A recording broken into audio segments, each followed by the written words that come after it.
Nay blower, way agyanan og hangin. Murag naghimo ka ng tulay nga way tubig.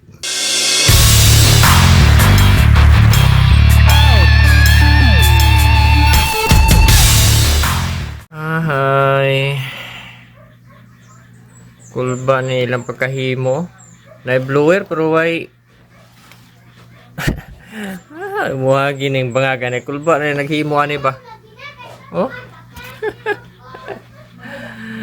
Ino ko kinsa naghimo ani. Grabe ni piso wifi ya. Apa yung mga dapat oh. Urag sus.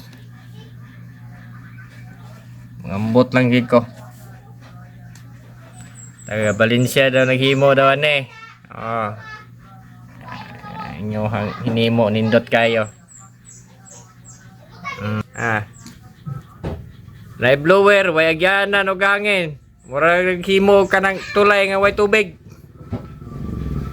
Gaba ninyo. Si builder ani.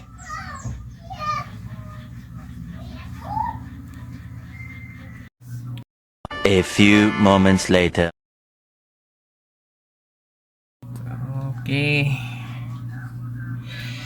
Medyo hugaw pero may na lang ning hugaway kumpara atong way bangag paning niya. Yatay pag himo ani. Okay, ano naghimog tulay nga way tubig? Kano mo na niya paghimo nay bangag ba? Hindi kay Yang power supply na sa una na kita na yung power supply niya sa una. Yang power supply mao ni yang power supply. Ang power supply karon is 5 amps. Yang power supply sa una kini ra mao ra niya sa power supply kani. Na tumoy. Positive, negative. Na pila-pila ka amps. Yan. Di na gamaya kayo. Kuandra. Kaya ni kampirahe. 12 volts. Hindi magklaro. 1 amps. 12 volts, 1 amps. Sus, ginoko. Ni bubutangan pag niya og kaning kuan, PUE pag yun sa iyang kuan. Yan yung EP niya. Technician gid noon siya pero matay. Naguba man, okay ra man kay guba na guba niya naguba naman sa amni. Yawa di na pod matawagan daw. Kini naka power cut na. Power cut naka 5 amps tarong nang iyahang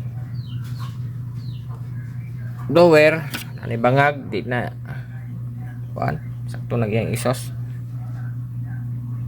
Ayan ang atubangan niya nanapoy lights nga indicator insert queen. LED frame wala kay walay LED frame ni daan. Ay lang upgrade pa nato ni stag iya. Lang siya. Dili maghimog technician nga mura og pasar sa kuan board. A few moments later. Dara, nahuman na. Nahuman na ning nahuman ra gyud. Ay nako. Okay na. Ay blower. Power cut na siya.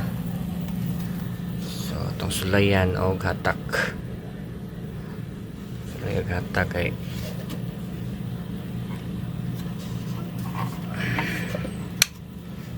sulayan itong hatak power cut magit.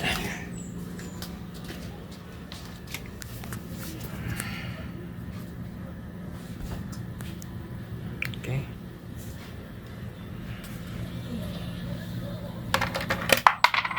5 pesos.